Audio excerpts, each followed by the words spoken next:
Whole Bible readers, hey, welcome to week 10. Welcome to the end of Deuteronomy.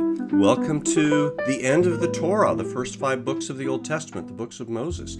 Welcome to the first book and even a little bit of the second book of Old Testament history. Yeah, a lot of stuff is going to be happening this week. So we're going to finally wrap up Deuteronomy. Notice the way that Israel's coming history is described. God says, you obey my covenant and you'll have peace and prosperity in the land. If you don't, I will take you back into captivity. But there, you'll call on my name and I will visit you a second time. Well, this is the scheme of the whole of Old Testament history to follow. We'll see it in Joshua. We'll see it in Judges. We'll see it in Samuel. We'll see it in Kings.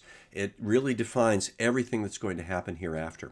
Notice also the way that the book of Deuteronomy ends with the death of Moses and what's said about that. Way back in chapter 18, God says, I'm going to send another prophet like Moses after Moses, and you've got to listen to him or you'll be cut off from the people. Well, Moses is going to die and Joshua is going to take over with God's endorsement, with God's empowerment. But Deuteronomy says, we haven't had a prophet like Moses ever since, for the way that he spoke to God face to face and all the mighty deeds that God did through him. We're looking for someone else. If you're thinking that someone else might be Jesus, you're on the right track, but of course that's going to take a while.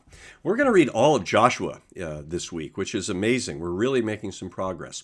In this, we're going to see that Deuteronomistic scheme of history. When Israel obeys, as they do at Jericho, then they're going to have success. But when Israel is unfaithful, as they are in the run-up to the Battle of Ai, or Ai, as we sometimes pronounce it, they're going to have problems, but they will indeed relent, and God will lead them through.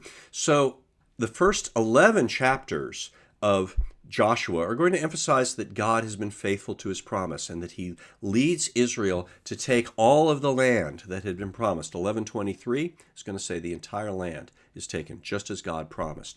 And that's going to be summarized in chapter 12, which is kind of the beginning of a verbal map. Not the most interesting thing that we're going to read, but important to Israel because it says God has been faithful. And then oddly enough, in chapter 13 and verse 1, we're going to read, hey, here are all the parts of the land that weren't taken. And we're thinking, wait, I thought they were all taken? Well, no. And that's something that we're going to have to understand. So this book is going to end with a call to faithfulness like we have in Deuteronomy. Joshua is going to say, as Moses did, here's life, here's death.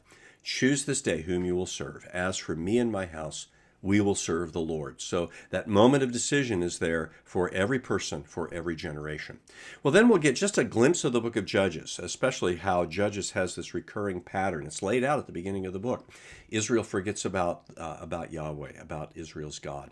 And so they turn to pagan idols. And God brings exactly what he said he would bring on them, pagan oppression. In response to that, Israel repents. They turn to God, and God sends them a great deliverer, someone who's called a judge. Not a judicial figure, but a military leader, a strong leader of one kind or another, though ironically, some of them aren't all that strong. They're just led by God. And through that, Israel will be delivered. They'll enjoy a period of peace when they're faithful, but then they'll forget again, and the cycle will repeat itself.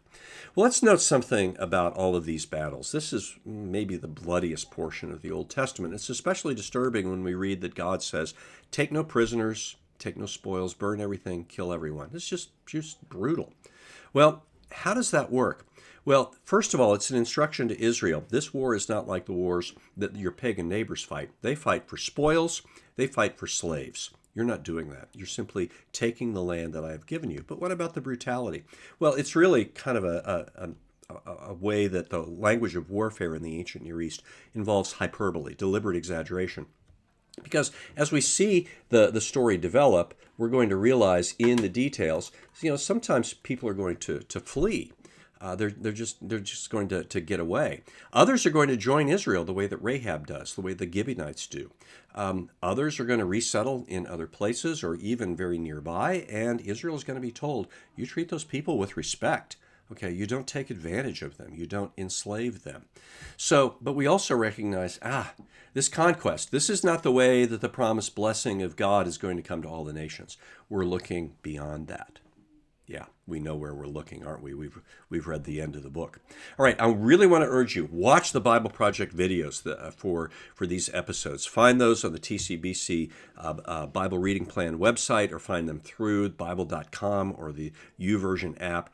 Each one of them is going to take 6 or 7 minutes, but they're really going to orient you to these difficult books. God bless you on your journey of reading.